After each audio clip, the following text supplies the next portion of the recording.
¿Qué tal, gente? Sean bienvenidos a un video más de Teología Apasionadamente. El día de hoy traigo otro tema muy apasionante que es o qué son los atributos divinos. Y bueno, esto vino a raíz de una duda presentada en un video anterior, que es muy pertinente esta duda, esta exposición de los atributos de Dios. Pero creo que entrar de lleno con los atributos divinos sin antes explicar cómo conocemos esos atributos no resultaría tan coherente ni satisfactorio. Así que trataré de exponer este video en dos partes. Primero, cómo conocemos los atributos de Dios y luego cómo los atribuimos. Porque nosotros le ponemos nombres a las cosas en la medida que las conocemos. Eso yo lo voy a explicar a la medida que vayamos exponiendo el tema. Bueno, en primer lugar, ¿cómo conocemos los atributos divinos? ¿Cómo conocemos que Dios es amor? ¿Cómo conocemos que Dios es justicia? ¿Cómo conocemos que Dios es etcétera, etcétera, etcétera? Bueno, esto primeramente debemos de partir de una gnoseología clásica, es decir, nuestro conocimiento parte de las cosas sensibles, parte de la creación natural. Y nosotros, por medio de la inteligencia, de la reflexión, vamos leyendo internamente a las cosas. Yo veo un libro y me doy cuenta que tiene un cierto material, es de cierto color, este, tiene una cierta textura, tiene una cierta longitud, pero mi intelecto es capaz de leer más allá de las características sensibles del objeto y capta la esencia de la cosa. Yo digo, es libro, es computadora, porque ciertamente todas las computadoras son diferentes. Todos los libros son diferentes, sin embargo, mi mente es capaz de conocer que todos ellos comparten algo, la esencia. Bien. Por medio de esas cosas que yo conozco, voy generando nombres. Y en la medida en la que yo conozco a las cosas, les asigno un nombre que describe la esencia de la cosa. Cuando yo conozco el material, conozco el objeto libro y veo que tiene hojas, que tiene letras, yo digo libro. Libro es un objeto que tiene un conjunto de páginas con letras que en ellas unidas componen una información tal y cual. Valga la definición para la practicidad de la exposición. Igual manera, cuando yo miro un animal y lo veo, yo conozco que es animal y a veces es tal animal, es animal y es perro, es gato, porque mi mente ve lo sensible primero, yo veo con los ojos, con los sentidos, me percato de las características sensibles de la cosa real y mi mente unifica esas características que ya están unificadas en la cosa y la conoce de tal manera. Conoce que es gato, conoce que es perro y por eso le asigno ese nombre. Le atribuyo, importante, le atribuyo este nombre porque así la conocí.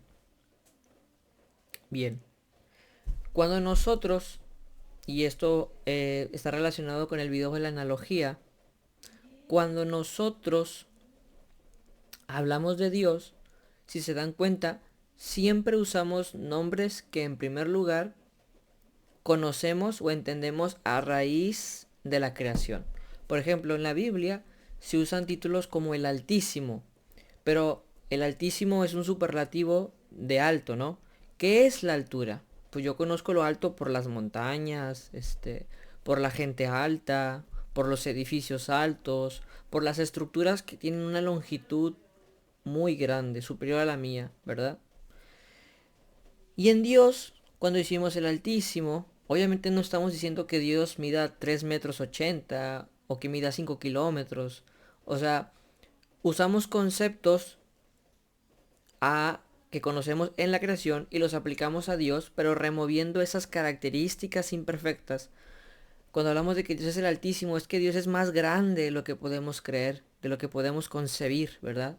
Quitamos ese dato de longitud, valga la exposición de una longitud de algún perímetro, de algún objeto material, y nos quedamos simplemente con el concepto de que es más grande, ¿verdad? De ese modo aplicamos analógicamente los conceptos que conocemos en la Tierra, en la creación natural, a Dios. Vamos removiendo características que no aplican a lo que Dios es. O mejor, porque la metafísica ya nos enseñó que Dios no es como la creación, que Dios no puede ser corpóreo, ¿verdad? Por eso mismo, cuando aplicamos estos títulos, la fundamentación del por qué removemos no es simplemente por una petición de principio o porque así lo queremos, ¿verdad? Es porque la metafísica rige, es la que nos dice que Dios no es como nosotros, como la creación, no es corpóreo. Por eso mismo, cuando aplicamos un concepto, siempre aplicamos la remoción, porque Dios no es idéntico a nosotros. Bien, entonces, primero conocemos las cosas en la tierra, les asignamos un nombre. Luego, cuando hablamos de Dios, removemos de esos nombres que le aplicamos a Dios las características que hablan de alguna imperfección o limitación en el ser y simplemente predicamos de Dios esas características que lo relacionan con nosotros. Por ejemplo, cuando decimos que Dios es el Altísimo, removemos el dato de altura, vamos a hablarlo así, de longitud, anchura, profundidad. Quitamos ese dimensionamiento espacial y simplemente nos quedamos con la idea de que alto se dice relativo entre lo que está más arriba y lo que está más abajo. Entonces, como nosotros nos comparamos con Dios y decimos Dios es todavía más grande, por eso es el Altísimo.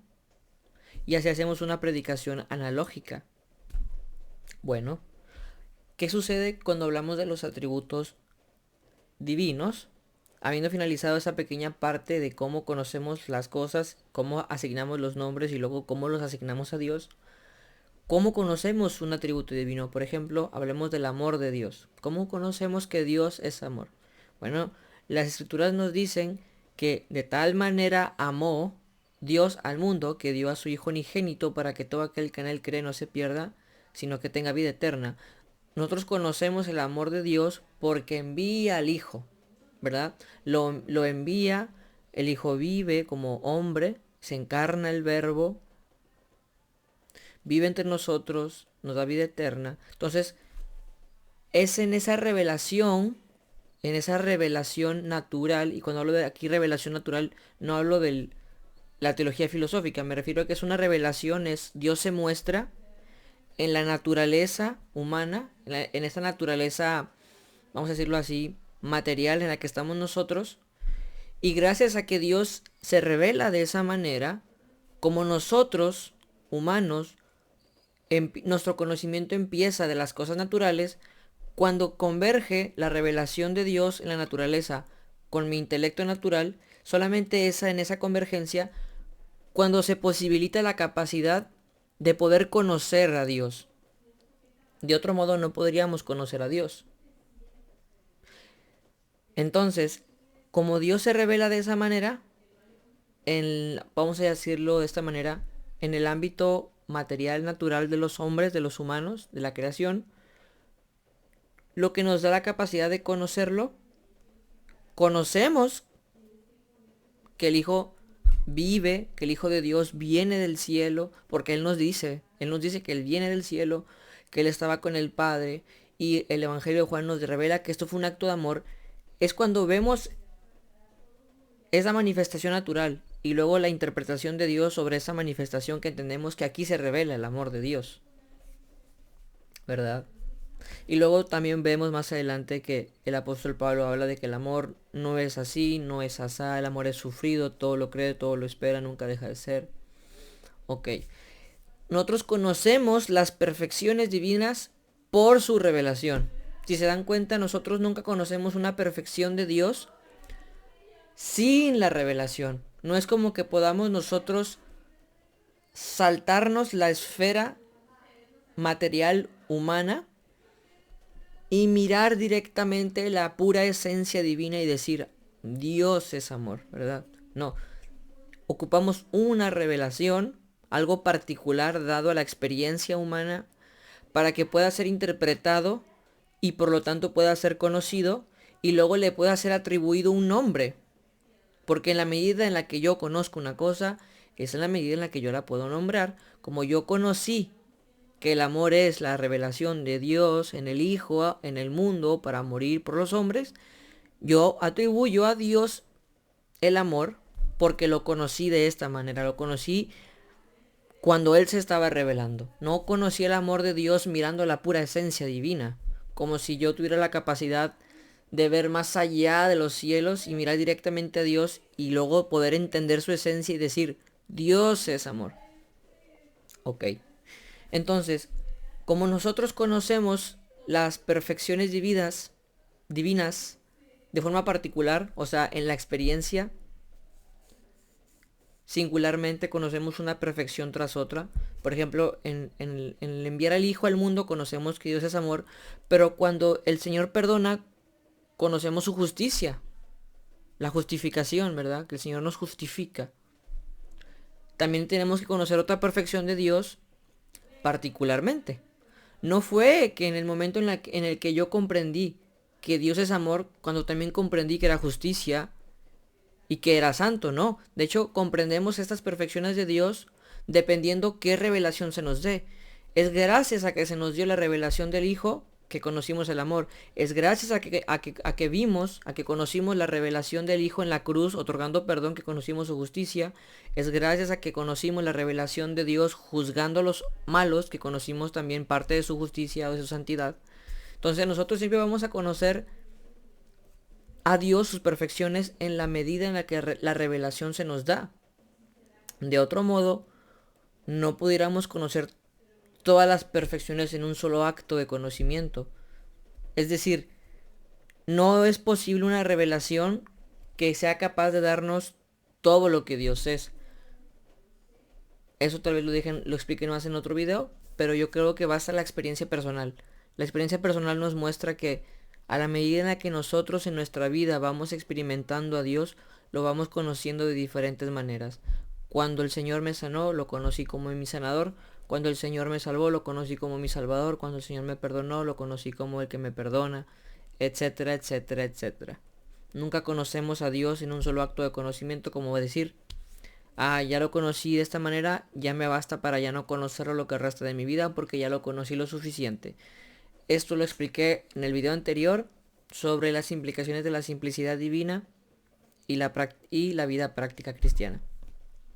Bien, entonces, en este contexto es donde se genera la atribución divina. Fíjense bien que dije, aquí se genera la atribución divina, no dije los atributos de Dios. Porque nosotros conocemos estas perfecciones en la revelación y luego atribuimos ese nombre a Dios. Porque en la medida en la que yo conozco algo, es en la medida en la que yo lo nombro. Como yo conocí que Dios es amor porque se revela en la esfera natural, yo conozco, tomo el nombre y luego lo atribuyo a Dios. Lo mismo aplica para todas las atribuciones que hacemos de Dios. Amor, justicia, santidad, etc. Entonces, es ahí donde mucha gente se equivoca diciendo, como yo conocí que Dios es amor, y luego conozco que Dios es justicia, y luego conozco que Dios es santo, entonces mis atribuciones no son simplemente formas de conocer una esencia simple e indivisa. Más bien ellos se equivocan y dicen, Dios, aparte de ser Dios, tiene un atributo o tiene una propiedad. Aquí es el error. Confunden atributo porque atributo es de atribuir, de decir, de predicar, de hablar de o de reconocer que la cosa es. Y una propiedad más bien hace énfasis en algo que se posee, en algo que la cosa tiene, pero la cosa no se identifica con eso. Dios no tiene propiedades. Dios es su ser único e indiviso. Y como nosotros no podemos conocer ese ser en un solo acto de conocimiento porque es infinito, Dios se tiene que revelar de forma particular, en revelaciones particulares, para darnos a conocer cosas particulares de Él.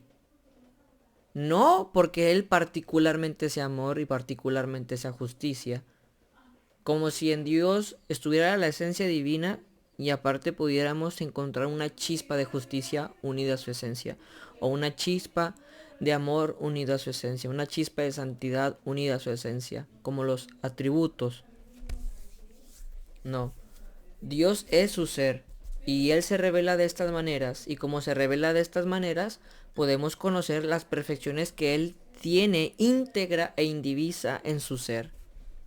Entonces es ahí donde se genera la atribución. Yo le atribuyo a Dios amor, yo le atribuyo justicia, pero es muy diferente lo que mi intelecto entiende y lo que genera mi conocimiento a lo que es la cosa, a lo que es en sí. Yo conozco particularmente la esencia divina, la conozco como amor, como justicia, pero la metafísica, que es la que rige mi conocimiento y mi lenguaje, debe de interpretar esas atribuciones no de forma ontológica, sino simplemente como manifestaciones de una sola esencia indivisa. Dios es amor, porque yo conocí el amor de Dios particularmente en esta parte de la historia, pero no significa que Dios, aparte de ser Dios, tenga amor. No, Dios es amor. Es aquí donde decimos que las atribuciones de Dios son idénticas a su esencia. Yo, cuando hablo de que Dios es amor, no estoy tomando una parte de su esencia, no.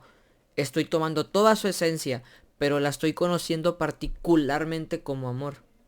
Es ahí, es ahí la magia de la atribución divina. Lamentablemente, cuando nosotros despojamos todo este recorrido nociológico y metafísico y simplemente nos quedamos con las puras atribuciones, que luego después se hablan como atributos, ya después la gente las confunde con propiedades y por lo tanto empiezan a hablar de composición divina. O la gente dice algo como esto: si Dios es simple, entonces todas las atribuciones deberían significar lo mismo formalmente. Y no, las atribuciones sí se distinguen semánticamente porque el fundamento de la semántica de la atribución está en la revelación.